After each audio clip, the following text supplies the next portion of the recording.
What is a nuclear threat? No one knows, but does it really matter? One of the most notable and distinctive characteristics of the Ukraine war, other than it being the largest and bloodiest ground war in Europe since World War II, is the routine use of nuclear threats towards adversaries. Russia has issued most of these threats, but France participates occasionally. Political leaders are becoming so accustomed to these threats that they rarely raise an eyebrow, even when they cross multiple red lines, despite the presence of nuclear weapons. Has this war shown that nuclear threats and the presence of nuclear weapons are no longer the deterrents that they were during the Cold War? The Bulletin of Atomic Scientists published an article that discussed the widespread use of nuclear threats and the lack of fear they evoke in Western politicians. We posed the question of what constitutes a nuclear threat to professionals, this is the Bulletin of Atomic Scientists, involved in the nuclear policy issues. The consensus was that there was no definition of a nuclear threat, but these experts attempted to define what one is. Hans Christensen from the Nuclear Information Project and Russian independent nuclear analyst Pavel Podvik agreed that a nuclear threat has two parts.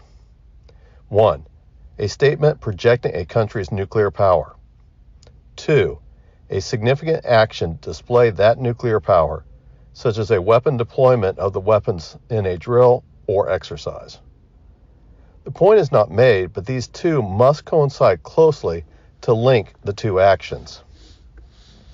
George Perkovich of the Carnegie Endowment for International Peace defines a nuclear threat as, quote, an explicit consequential statement from a nuclear power to an adversary that unless the adversary fulfills certain criteria, it faces a nuclear response, end quote. Mr. Perkovich adds that based on this definition, there has never been a nuclear threat. The nuclear attacks on Hiroshima and Nagasaki did not pose a nuclear threat because the bomb was still classified as secret at the time of their use. What we are experiencing today from political leaders, such as President Putin of Russia, are, quote, signals, end quote, and not nuclear threats. We define signals as, quote, non-explicit reminders of nuclear power, end quote. Mr. Perkovich's definition more accurately describes a, quote, nuclear threat, end quote, as an ultimatum that could trigger a nuclear response. After the U.S. authorized Ukraine to use ATACMS missiles against Russian targets, Russia launched an intermediate-range ballistic missile, or IRBM, which was immediately used on Ukraine. Just 2 days prior, on November 19th, President Putin made a public declaration to lower the threshold for use of nuclear weapons in response to a conventional or nuclear attack, as well as the option to use nuclear weapons against a non-nuclear adversary. In response to the attack, Russia launched an IRBM with a MIRV warhead against Ukraine. The IRBM's nature and the use of part of the major nuclear powers' nuclear risk reduction protocols required Russia to notify China and the U.S. of its launch. According to Mr. Christensen and Mr. Podvik's definition, the use of the IRBM and MIRV, along with Russia's nuclear threshold changes and the crossing of public red lines, constitutes a nuclear threat.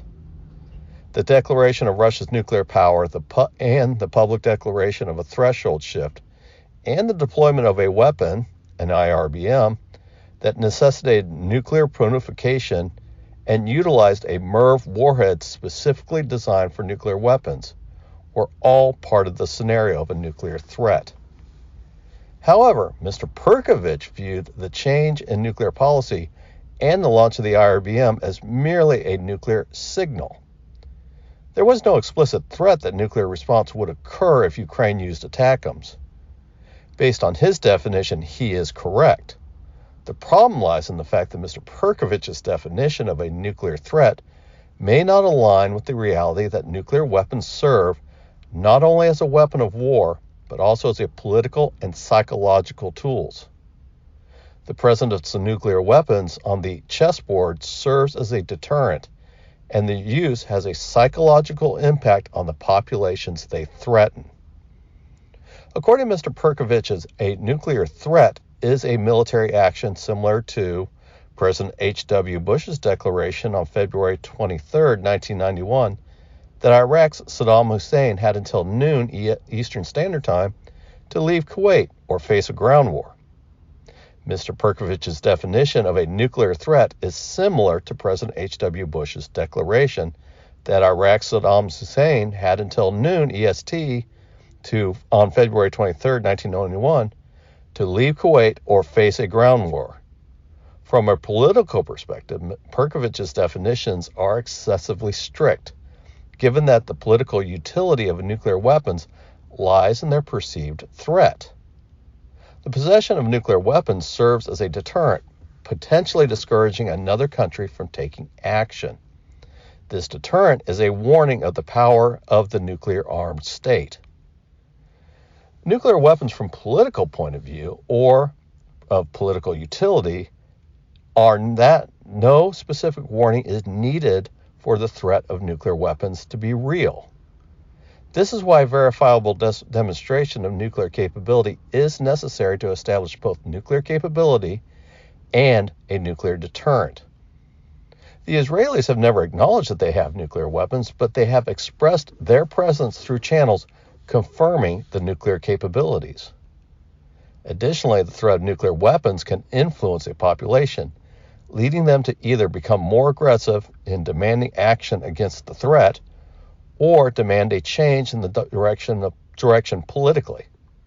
Politicians must respond to the demands of the population, and the mere overt threat of nuclear weapons can trigger an emotional response or psychological response that extends beyond mere military or political concerns. Much of this argument is semantics, and it cannot be said that Mr. Perkovich's, Mr. Christensen's, or Mr. Podvig's definition is right or wrong, since there is no accepted definition. Mr. Perkovich's extreme definition characterizes Russian nuclear threats as only signals and downplays their significance. Politicians of nuclear states value the mere existence of nuclear weapons as a utility, and most would prefer that utility of the nuclear threat extends beyond merely setting conditions for its use. It cannot be said that the constant use of nuclear threats or nuclear signals will make nuclear war more likely.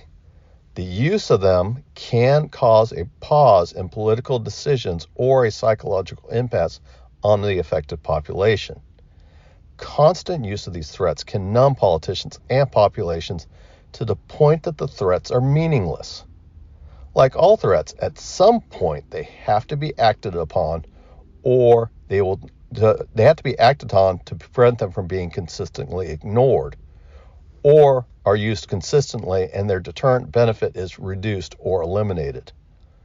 When we minimize or eliminate the deterrent effect of nuclear weapons use, their only utility is for actual use, or nuclear blackmail, also known as the ultimatum.